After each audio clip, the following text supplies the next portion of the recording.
മുൻ ദക്ഷിണാഫ്രിക്കൻ ക്യാപ്റ്റനും IPL താരവുമായ ഫാഫ് ഡു പ്ലസിസ് IPL 2026 സീസണിലേക്കുള്ള താരലേലത്തിൽ പങ്കെടുക്കില്ല.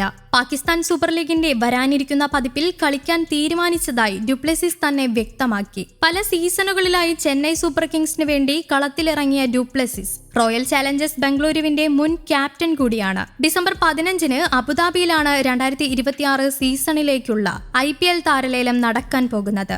ലേലത്തിന് 2 ആഴ്ച മുമ്പാണ് ഡുപ്ലസിസ് ഈ വിവരം അറിയിച്ചത്. IPL-ൽ മികച്ച റെക്കോർഡുള്ള താരങ്ങളിൽ ഒരാളാണ് 41-കാരനായ ഫാഫ് ഡുപ്ലസിസ്. 2013-ൽ ചെന്നൈ സൂപ്പർ കിങ്സിലെത്തിയ താരം വൈകാതെ ടീമിന്റെ അവിഭാജ്യ ഘടകമായി തന്നെ മാറി. സ്ഥിരതയാർന്ന ബാറ്റിംഗും ഫീൽഡിംഗ് മികവും സമ്മർദ്ദ സാഹചര്യം അതിജീവിക്കാനുള്ള കഴിവുമാണ് ഫാഫിനെ വേറിട്ടു നിർത്തിയത്. 7 സീസണുകളിൽ മഞ്ഞക്കുപ്പായത്തിലിറങ്ങിയ താരം 2016-ലും 17-ലും ധോണിക്കൊപ്പം റൈസിംഗ് പൂനെ ജെയിൻസിലും കളിച്ചിട്ടുണ്ട്. 2021-ൽ CSK കിരീടം നേടുമ്പോൾ ടൂർണമെന്റിലാകെ 633 റൺസാണ് ഡുപ്ലസിസ് അടിച്ചെടുത്തത്. 2022 സീസണിന് മുന്നോടിയായി താരത്തെ ചെന്നൈ റിലീസും ചെയ്തിരുന്നു. ഇതിനു പിന്നാലെ RCBയിലെത്തിയ ഫാഫ് 3 സീസണുകളിലാണ് ടീമിനെ നയിച്ചത്. 2023-ൽ 14 മത്സരങ്ങളിൽ നിന്ന് 730 റൺസും നേടി. ഇക്കഴിഞ്ഞ സീസണിലാണ് ഡൽഹി ക്യാപിറ്റൽസിനായി കളത്തിലിറങ്ങിയ താരത്തിന് ഇടയ്ക്ക് പരിക്കേറ്റത്. അതോടെ ടൂർണമെന്റ് പൂർത്തിയാക്കാനും സാധിച്ചിരുന്നില്ല.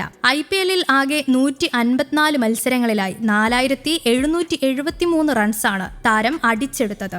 IPL-ലെ 14 സീസണുകളിലായി 35.09 ശരാശരിയിൽ 135.78 സ്ട്രൈക്ക് റേറ്റോടെ 4773 റൺസ് നേടിയ ഡുപ്ലസിസ് IPL ചരിത്രത്തിലെ ഒരു പ്രധാന താരം കൂടിയാണ്. 14 സീസണുകളിലായി വലിയ താരങ്ങളോടൊപ്പം വേദി പങ്കിടാനായത് അഭിമാനമാണെന്നും താൻ തിരിച്ചുവരുമെന്നും ഫാഫ് ഇൻസ്റ്റാഗ്രാമിൽ കഴിഞ്ഞ ദിവസം കുറിച്ചിരുന്നു. 2021-ലെ കിരീട നേട്ടം ഉൾപ്പെടെ ചെന്നൈ സൂപ്പർ കിങ്സിന്റെ വിജയങ്ങളിൽ അദ്ദേഹത്തിന്റെ പങ്ക് സുപ്രധാനമാണ്. റോയൽ ചാലഞ്ചേഴ്സ് ബംഗളൂരുവിന്റെ ക്യാപ്റ്റൻ സ്ഥാനവും ഡൽഹി ക്യാപിറ്റൽസുമായുള്ള സ്പെല്ലും എന്നിവയ്ക്ക് ശേഷം അദ്ദേഹത്തിന്റെ IPL യാത്ര താൽക്കാലികമായി നിലച്ചിരിക്കുകയാണ്. പാകിസ്ഥാനിൽ നേരത്തെ പെഷവാർ സാൽമിക്കും ക്വറ്റ ഗ്ലാഡിയേറ്റേഴ്സിനും വേണ്ടി കളിച്ചിട്ടുള്ള താരം കൂടിയാണ് ഡുപ്ലസിസ്. താരത്തിന്റെ ഈ നീക്കം ഡുപ്ലസിസിന്റെ കരിയറിലെ തന്നെ പുതിയ അവസരങ്ങളെയും വെല്ലുവിളികളെയും ഏറ്റെടുക്കാനുള്ള തയ്യാറെടുപ്പ് കൂടിയാണെന്നാണ് കാണിക്കുന്നത്.